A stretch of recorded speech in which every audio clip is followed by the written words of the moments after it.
And this is Gaur Purnima 2021 here in New Nabadwip.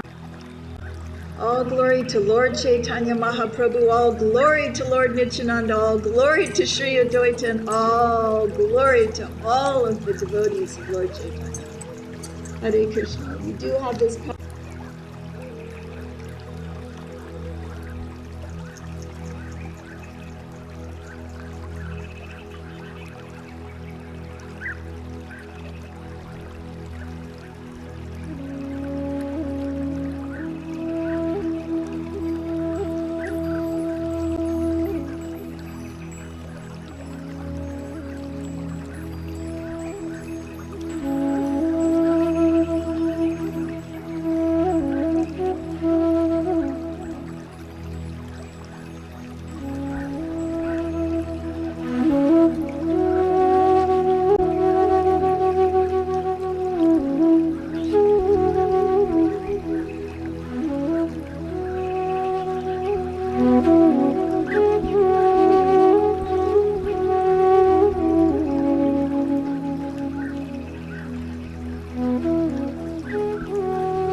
presentation. My favorite thing is getting pictures off the internet.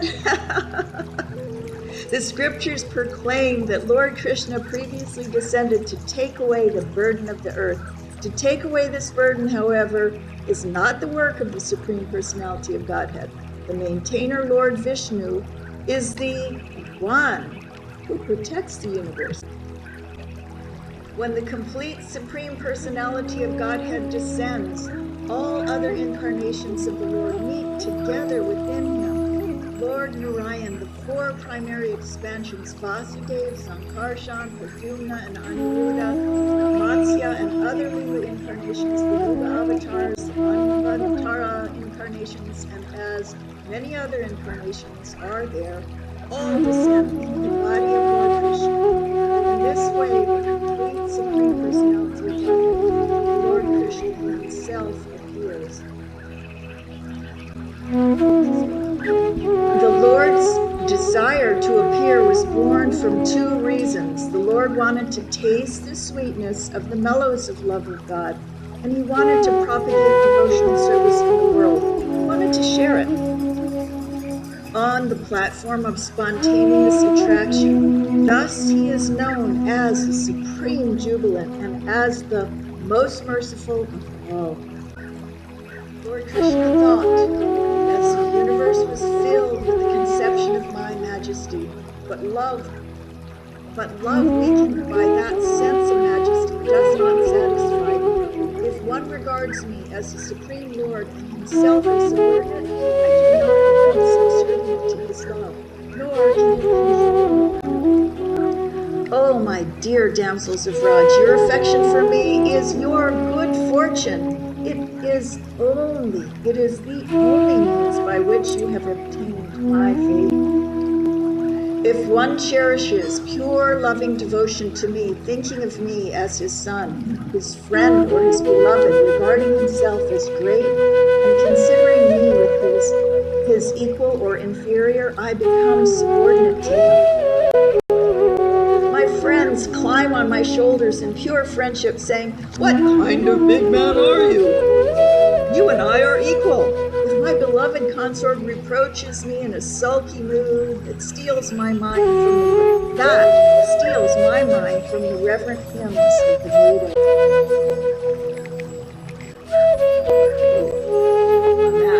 That was just so much ecstatic symptom that the computer just froze. Taking these pure devotees with me, I shall descend and sport in various ways, wonderful ways, unknown even in Vaikuntha. I shall broadcast such pastimes, which even I am amazed. The influence of Yoga Maya will inspire the gopis with the sentiment that I am their paramour. Neither the gopis nor I shall notice this, for our minds will always be entranced by one another's beauty and qualities. Pure attachment will unite us even at the expense of moral and religious duties, dharma. Destiny will sometimes bring us together and sometimes separate us. Then, by hearing about the pure love of the residents of Raj, devotees will worship me on the path of spontaneous love, abandoning all rituals of religiosity and furtive activity. Thus, with two intentions, the Lord appeared with his devotees and tasted the nectar of praying with the congregational chanting of the holy name. Thus he spread kirtan even among the untouchables.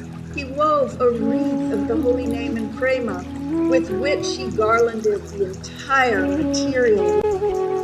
There was a great increase in mellow in the unwedded conjugal mood. Such love is found nowhere but in Vraj. This mood is unbounded in the damsels of Vraj, but among them it finds its perfection in Sri Radha. Her pure, mature love surpasses that of all others. Her love is the cause of Lord Krishna's tasting the sweetness of the conjugal relationship. Therefore, Lord Gauranga, who is Sri Hari himself, accepted the sentiments of Radha and thus fulfilled his own desire. The loving affairs of Sri Radha and Krishna are transcendental manifestations of the Lord's internal pleasure-giving potency. Although Radha and Krishna are one in their identity, they separated themselves eternally. Now these two transcendental entities have again united in the form of Sri Chaitanya. I bow down to him, who has manifested himself with the sentiment and complexion of Srimati Radharani. Although he is Krishna himself, Radha and Krishna are one and the same, but they have assumed two bodies. Thus they enjoy each other, tasting the mellow of love. Now to enjoy rasa, they have appeared in one body as Lord Chaitanya Mahaprabhu. I am the full spiritual truth and am made of full joy, but the love of Srimati Radharani drives me mad. I do not know the strength of Radha's love, with which she always overwhelms me. The love of Radhika is my teacher, and I am her dancing pupil. Her prema makes me dance various novel dances. Oh, my beloved friend Vrinda, where are you coming from? Whatever pleasure I get from tasting my love for Srimati Radharani, she tastes 10 million times more than me by her love. The thirst of one who always drinks the nectar of that sweetness is never satisfied. Rather, that thirst constantly dropped off there, so who knows, I might have cut something. Only Radhika, by the strength of her love, tastes all the nectar of my sweetness. Although Radha's love is pure like a mirror, its purity increases at every moment. My sweetness also has no room for expansion, yet it shines before that mirror in newer and newer beauty. There is constant competition between my sweetness and the mirror of Radha's love. They both go on increasing, but neither knows defeat. My sweetness is always newer and newer. Devotees taste it according to their own respective love. If I see my sweetness in a mirror, I am tempted to taste it, but nevertheless I cannot. If I deliberate on a way to taste it, I find that I hanker for the position of Radhika, who manifests an abundance of sweetness greater than mine, which has never been experienced before and which causes wonder to all. Alas, I myself, my mind bewildered upon seeing this beauty, impetuously desire to enjoy it, like Srimati Radharani. The beauty of Krishna has one natural strength. It thrills the hearts of all men and women, beginning from Lord Krishna himself. He's in love with himself. It's wonderful. All minds are attracted by hearing his sweet voice and flute, or by seeing his beauty. Even Lord Krishna himself makes efforts to taste that sweetness. Whenever there is unselfish love, that is its style. The reservoir of love derives pleasure when the lovable object is pleased. When the pleasure of the Lord interferes with the service of the Lord, the devotee becomes angry towards such ecstasy. Sri Daruka did not relish his ecstasy, feelings of love, ecstatic feelings of love, for they caused his limbs to become stunned and thus obstructed his service of fanning. Lord Krishna, the lotus-eyed Radharani, powerfully condemned the ecstatic love that caused a flow of tears that hindered her sight of Lord Krishna.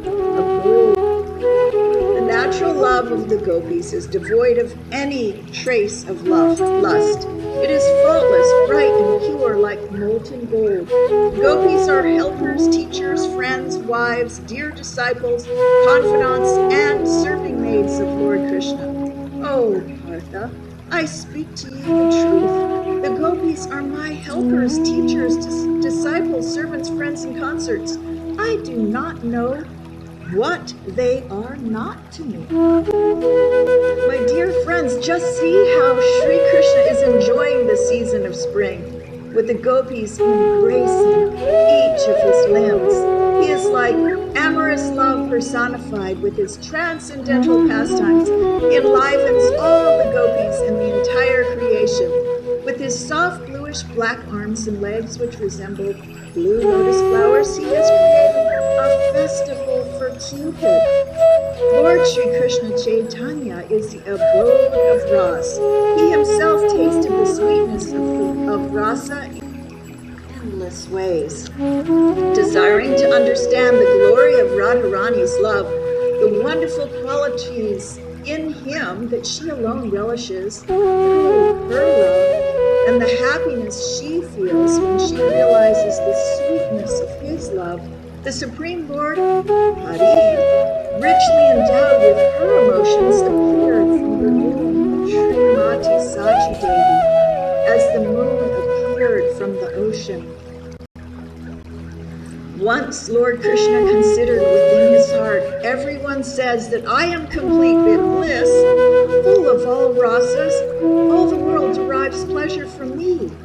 Is there anyone who can give me pleasure? One who has 100 times more pleasure, more qualities than me could give me pleasure, could give that pleasure to my mind. One more qualified than me is impossible to find in this world, but in Radha alone I feel the presence of one who can give me pleasure. And although my touch is cooler than 10 million moons, I am refreshed by the touch of Srimati Radhika. Thus, although I am the source of happiness for the entire world, the beauty and attributes of Sri Radhika are my life and soul. In this way, my affectionate feelings for Srimati Radharani may be understood, but on analysis, I find them contradictory. My eyes are fully satisfied when I look upon Srimati Radharani. But by looking upon me, she becomes even more advanced in satisfaction. My dear auspicious Radharani, your body is the source of all beauty. Your red lips are softer than the scents of immortal sweetness. Your face bears the aroma of a lotus flower. Your sweet words defeat the vibrations of the cuckoo, and your limbs are cooler than the pulp of sandalwood. All my transcendental senses are overwhelmed in ecstatic pleasure by tasting you. You are completely decorated by beautiful qualities.